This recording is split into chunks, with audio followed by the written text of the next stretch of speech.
सुदुष्करम। अर्जुन ने कहा, भगवान ने कहा, अर्जुन बिल्कुल ठीक कहते हो, मन वास्तव में बहुत चंचल है। हवा को रोकना आसान है, लेकिन मन को रोकना दुष्कर है, कठिन है, लेकिन असंभव नहीं है। मन को रोका जा सकता है अर्जुन। अभ्यास योगेन कौन्तेय वैराग्येण च गृह्यते। अभ्यास योग के द्वारा बार बार मन जाएगा संसार में, खींच खींच करके भगवान की तरफ लगाओ, भगवान के चरणों में। नहीं इस चित्त चंचल को अलख लखने की आदत है, लेकिन बार बार जब इस चित्त को लगाओगे तो कहाँ तक नहीं, कबहुँ को देना नाथ के मन तो लग जाएगा। किसी तोते को पिंजरे में बंद करो, किसी पक्षी को बंद करो, एक दिन फड़फड़ाएगा, 2 दिन फड़फड़ाएगा, निकलने की कोशिश करेगा, लेकिन जब पता चल जाएगा इसी में रहना है, शांत हो जाएगा। ऐसा स्वभाव है मन का। भगवान के चरणों में लगाओ, 9 प्रकार की भक्ति करो। श्रवणम, कीर्तनम, स्मरणम। श्रवण तो आप लोग रोजे करते थे, बहुत प्रेम से करते थे, वैसे भी अच्छा लगता था, लेकिन दूसरी भक्ति जो है वह है कीर्तनम। भगवान की कृपा से, भक्तों की इच्छा से अवसर मिला है, कीर्तन की भी व्यवस्था हो गई, तो दूसरी भक्ति कीर्तनम, वो भी थोड़ा कर लो, मन को शांत करने के लिए, बुद्धि को स्थिर करने के लिए 2 बार भगवान का नाम ले लो, फिर कथा। नटवर नागर नंदा, नटवर नागर नंदा, भजोरे मन गोविंदा। नटवर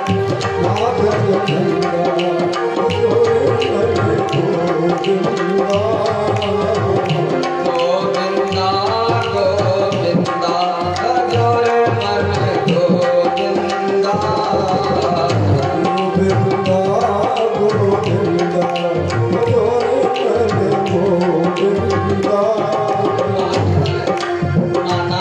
माताओं का तो मन लगता है, लेकिन जब पीछे वाले भगत है, पता नहीं भगवान का नाम लेने में संकोच नहीं करना चाहिए।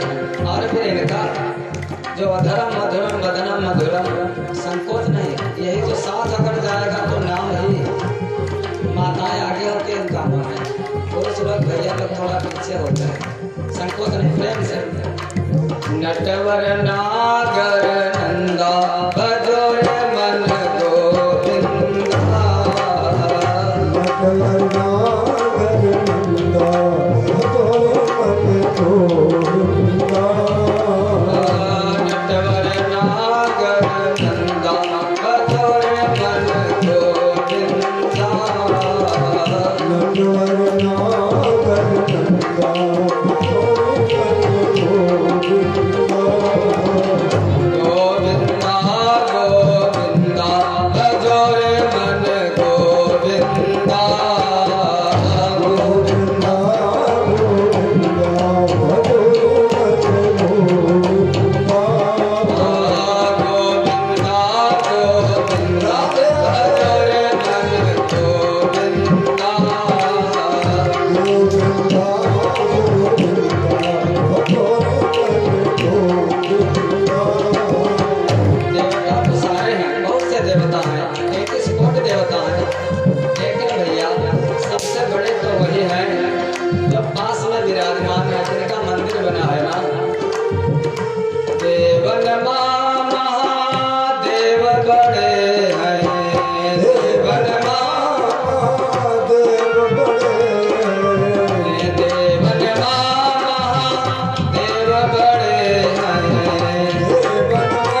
सबसे प्रथम हमारे आदरणीय दादा रमेश कुमार जी दीक्षित भगवान के चरणों में वस्त्र पात्र साथ में 51 मुद्रा अर्पित करते हैं। भगवान इनका मंगल कल्याण करें, हम इनसे आशीर्वाद की कामना करते हैं। प्रेम से बोलो वृंदावन बिहारी लाल की। मध्याह्न के समय हम सभी लोगों ने चिंतन किया कि जल्दी मिटना चाहिए निश्चर का अंधेर। नारद जी ने प्रभु से कहा, प्रभु 3 दिनों के अंदर मैं इस दुष्ट कंस का पृथ्वी से बाहर उतरते हुए देखना चाहता हूँ। भगवान ने कहा, देवर्षि ठीक है। कंस ने अक्रूर को भेजा, गोकुल भेजा। गोकुल भेजा अक्रूर को, कन्हई को लेकर के आए, धनुष यज्ञ का आयोजन किया। कार्तिक कृष्ण चतुर्दशी सौंधा गया सुयोग। आज के ही दिन धनुष यज्ञ होगा। उस धनुष यज्ञ में मैं अपने दोनों शत्रुओं को बुलाऊंगा। कंस करता क्या था, भगवान शिव का दिया हुआ धनुष, शिव का दिया हुआ धनुष प्रतिवर्ष यज्ञ करता था। धनुष रखा जाता था, धनुष का पूजन होता था, आचार्य पूजन कराते थे। बाद में कंस से धनुष को उठा लेता था, तीर चढ़ाता था। कंस के आंखों पर पट्टी बांध दी जाती थी। बाद में उसी तीर को छोड़ देता था प्रजा की तरफ। सारी प्रजा आती थी, कोई न कोई उसके द्वारा उसका निशाना बन जाता था। इसी को यज्ञ बलि मानी जाती थी। उसी धनुष से अब की विचार किया, जब बुलाऊंगा दोनों को तो पट्टी तो बंधवाऊंगा, लेकिन पट्टी ऐसी बंधवाऊंगा जो पारदर्शी हो, जो झीनी हो, हमको हमारे शत्रु दिखाई दे और उन्हें का लक्ष्य करके मैं तीर का संधान करूं। ऐसा को विचार भगवान अक्रूर जी के साथ आए। अपराह्न काल में सुखदेव जी बोले, हे राजन, अथा अपराह्ने भगवान कृष्णः शंकर षडान्वितः मथुरां प्राविशद गोपय दिक्षुः परिवारितः। बाबा नंद पहले आ चुके थे। कन्हई दाऊ भैया अक्रूर के साथ रथ पर बैठ करके आ गए। बगीचे में रोका, बाबा नंद ने भोजन इत्यादि कराया। पहले बना चुके थे। कन्हई को भूख ज्यादा लगती थी। बच्चों के भूख आंखों में रहती कहा जाता है, दिन में कई बार खाते हैं। भोजन किया, कहने लगे, दाऊ अब चलो चलते कहीं घूम के आते हैं। दाऊ ने कहा, बाबा से आज्ञा ले लो तब चलेंगे, ऐसे नहीं चलेंगे। कहने ने कहा, बाबा मथुरा घूमना चाहता हूँ, इतना बड़ा नगर है, शहर है, मैं घूमने जाना चाहता हूँ। बाबा ने कहा, जाओ मत, दुष्टों का शहर है। मन एवं मथुरा, मन बहुत चंचल है, यहाँ चंचल लोग रहते हैं। भगवान ने कहा, मैं का किसी से कुछ कम हूँ? फिर जो मन आए वो करो, मैं तो जानता हूँ जैसा तुम्हारा मन होगा वैसा करोगे।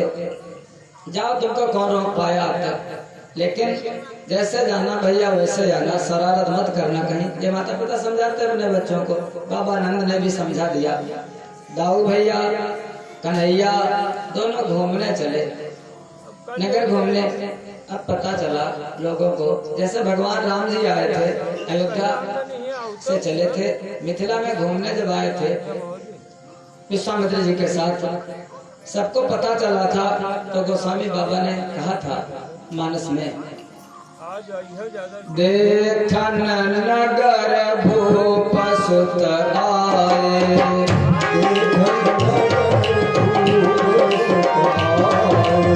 देखन नगर भूप सुत आए,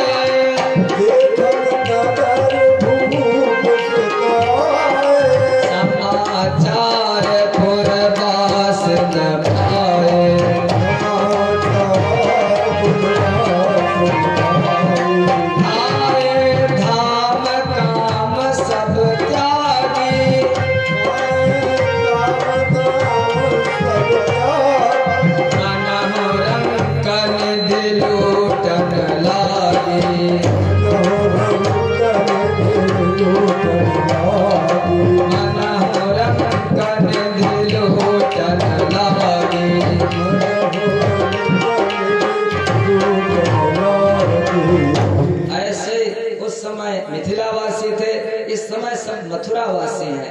माँ से मिथिला, माँ से मथुरा। वहीं पर पुरुष लोग तो आनंद ले रहे हैं, छोटे छोटे बालक हैं, अच्छे लगते हैं, प्रसन्न हो रहे हैं। माताएं देख रहे हैं। माताओं का स्वभाव होता थोड़ा चंचल, पता लगा लो कौन है, कहाँ से है, सुंदर बहुत है, किसके बच्चे हैं, दोनों बहुत सुंदर हैं। लेकिन बताओ तो एक दूसरे से पूछती है, दूसरी दूसरे से पूछती है। कानों में फुसफुसाहट होती माताओं की, कहने लगी एक दूसरे से, बहना यह वही वीरवर है, यशोदानंद के दुलारे हैं।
पीला वाला वस्त्र पहने हैं वो तो मोहन है, क्योंकि वो नारायण का स्वरूप है, नारायण का अवतार है। नारायण को हर वस्तु पीली पसंद होती है, चाहे वस्त्र हो, चाहे पुष्प हो, चाहे दाल हो। जब बृहस्पति आप लोग व्रत करते हैं भगवान विष्णु का, तो पीला ही वस्त्र, पीला ही फल, केला, पीले लड्डू, पीली ही दाल, पीला ही कनेर का पुष्प। और भगवान को पीला ही पसंद था शुरू से ही। कन्हई को जब जंगल में गाय चराने जाते थे गोचारण के लिए, तो वहां तो कोई आभूषण थे नहीं, वहां अपना श्रृंगार करते थे कन्हई।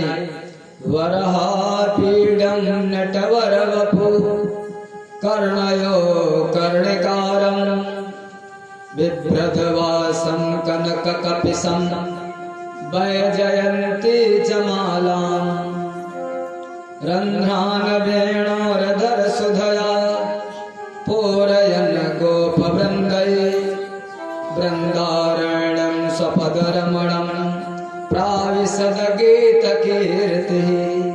भगवान वरहा पीडम नटवर वप, थोड़ा टेढ़े हैं, ऐसा लगता अर्थ में नृत्य करते, जब गोचारण करने जाते हैं तो नृत्य करते हुए चलते हैं, साधारण नहीं चलते, नृत्य करते हुए। गौ माता पीछे पीछे, कन्हई आगे आगे। वैसे चरवाहे लोग पीछे होते हैं और पशु आगे होते हैं, लेकिन भगवान आगे हैं, पशु सब पीछे हैं। कर्णयो कर्णिकारम, अपने कानों पर जंगल में जो कनेर होता है, कनेर के पुष्पों को लगा लिया। कर्णयो कर्णिकारम कहते पीत कमल, पीत कमल कनेर को मानते, पीला फूल। बच्चे होते हैं छोटे छोटे, कानों में लगा लेते, वैसे कन्हई भी लगा लेते हैं। कर्णयो कर्णिकारम बिभ्रदवासम कनक कपिसम, ऐसा लगता है स्वर्ण के कुंडल जलमला रहे उनके कानों में। वैजयंती चमाला, वैजयंती माला पहने हैं। अब दोनों चाचा लोग बैठे अपने अपने हिसाब से उसको जोड़ लेना, चाहे वो वाली माला हो रत्न जटित वाली, और चाहे वो वाली माला हो जो जंगल में मिल जाती थी, वो वैजयंती माला धारण करते। मोर मुकुट कर गल बन माला केसर तिलक लगाए, भगवान की ऐसी शोभा है। अरे बहन जो पीला पहने हैं, पीतांबर धारी मोहन है, और दाऊ जो नीला बड़े हैं, जो गोरे वाले हैं वो दाऊ भैया हैं, और जो सांवले हैं वो कन्हई हैं। उससे सांवले घनश्याम तुम तो प्रेम के अवतार हो, बहुत से भजन है मालूम है, लेकिन गाता नहीं इतना। सुघर सांवले पर लुभाए हुए हैं, बहुत से भजन है। सांवले सरकार, सांवलिया ले चल परली पार, ऐसे सांवले सांवले माताएं मुग्ध हो गई देख करके, आनंद ले रहे हैं। भगवान आगे बढ़ते चले जाते हैं, जिसका जैसा भाव वैसा भगवान उसका दर्शन देते हैं। पहले पहले भेंट हुई, रजकम कच्चिदायांतम रंगकारं गदाग्रजः। रजकम, रजक माने धोबी, काम क्या है, कपड़ों को धुलता भी है। रजकम कच्चिदायांतम रंगकारं, कपड़े धुलता भी है और कपड़ों पर कलर भी करता है। जैसे आप लोगों का जब कपड़ा पुराना हो जाता है तो कहीं ले जाते हो कलर करवाने के लिए, जब कलर चला जाता है। ड्राई क्लीनर्स एंड डायर्स दोनों काम करता था। राजा साहब के कपड़े धुलता था और कलर भी करता था, लेकर जाता था। भगवान कहने लगे, भैया मैं मामा जी के यहाँ आया हूँ निमंत्रण में, हम लोग गोकुल के रहने वाले हैं, छोटे आदमी, तुम्हारे पास तो बहुत से कपड़े हैं। अब किसी गांव में अगर कोई जाता है, अगर उस गांव में उसकी माँ है उसकी गांव की, तो जाति बिरादरी अपने यहाँ नहीं देखी जाती, वो सब मामा ही होते उसके गांव भर। अगर कोई बहनोई है तो पूरा गांव उसको बहनोई मानता है, भले को किसी भी जाति का हो, ये नहीं देखा जाता। ऐसा अपना धर्म है। भगवान कहने लगे, अगर मेरे मामा कंस हैं तो तुम भी तो मेरे मामा हो भैया, कपड़े दे दो, पहन लो, चला जाऊं। कहने लगा, मालूम नहीं तुमको किस लिए आए हो, कंस ने तुमको किस लिए बुलाया है, बक बक मत करो हमसे। अगर ज्यादा बकोगे, जो ज्यादा बात बढ़ाएगा तो खत्म जिंदगानी होगी। देवी पर चढ़ने से पहले धोबी पर कुर्बानी होगी।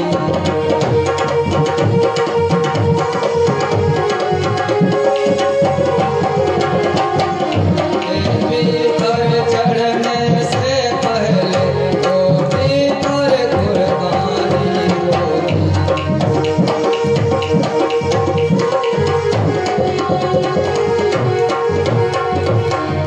ज्यादा बको मत, अगर हमसे ज्यादा मुंह लगोगे तो वो तो बाद में बलि देंगे, लेकिन मैं तुम्हारी बलि पहले दूंगा।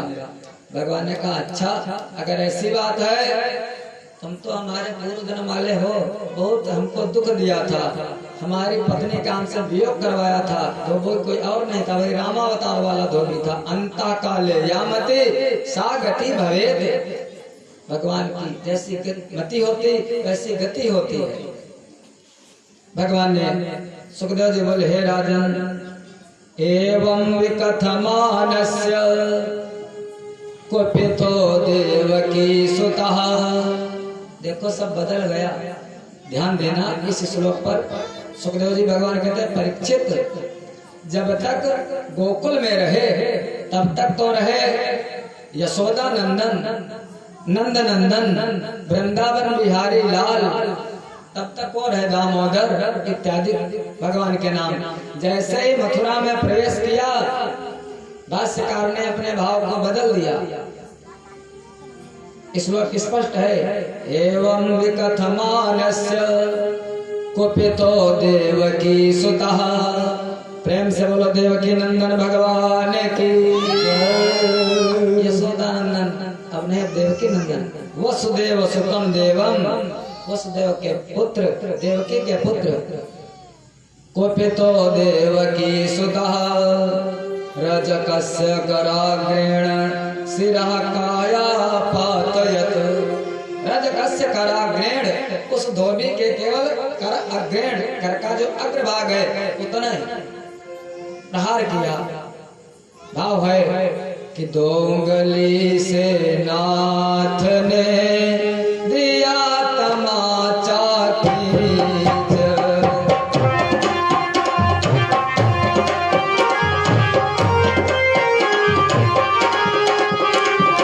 लगते ही कहा मर गया, गया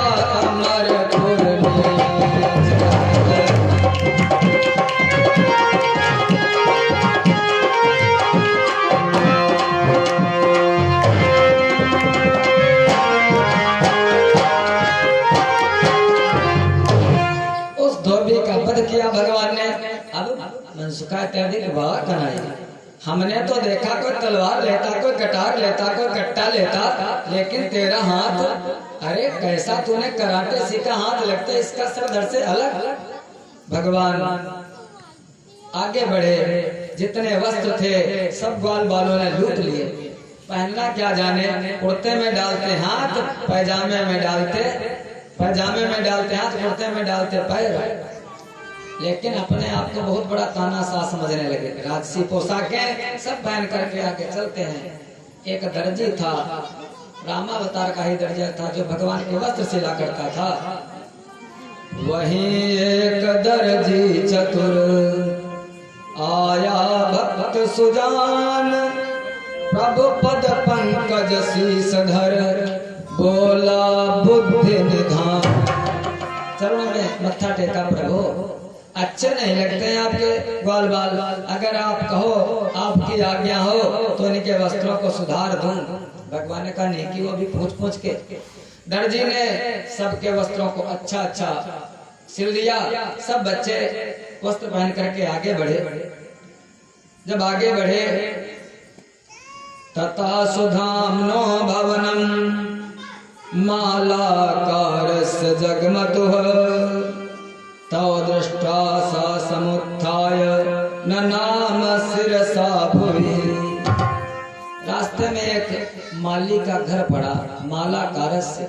भगवान का भक्त था, विनती रोज करता था, कब प्रभु आओगे। माले लेकर के जा रहा था कंस के यहाँ। जैसे भगवान को देखा, भगवान सुंदर बहुत है, भगवान के गले में अपनी माला को डाल दिया उस माली ने। प्रभु विनती करने लगा, केवल इस मुख से कभी कभी हो जाती याद तुम्हारी है।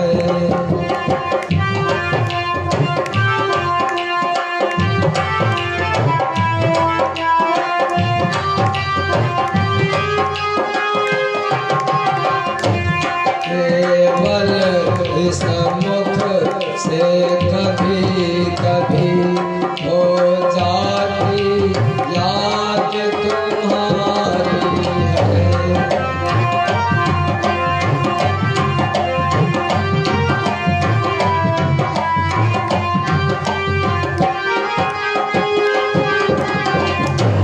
वैसे ना चीज दास क्या है, मालाओं का व्यापारी है।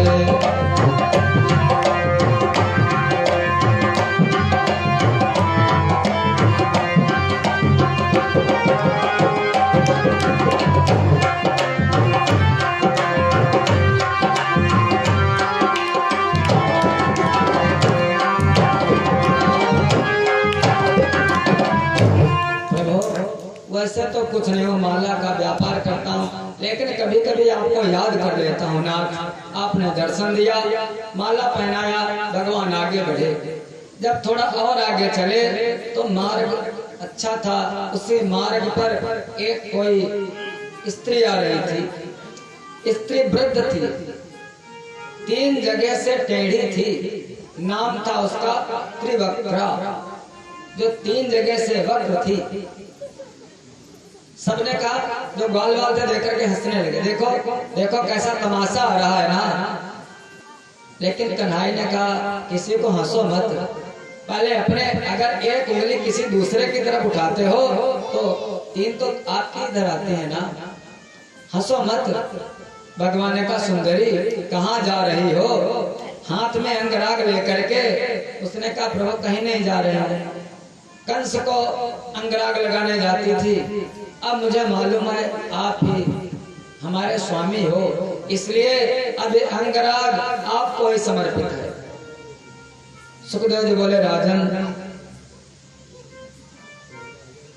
रूप पेशल माधुर्य हसतालाप वीक्षित दर्शितात्मा ददौ सांद्र मुभयो चासुलेपनम। रूप पेशल माधुर्य, भगवान ने कहा, कितनी तुम सुंदर हो, आपका रूप कितना सुंदर है। अरे सुंदरी, क्या अंग राग हमारे लगाओगी? किसी को सम्मान देना सीखो। भागवत जी हो चाहे रामचरित मानस हो चाहे भगवत गीता जी हो,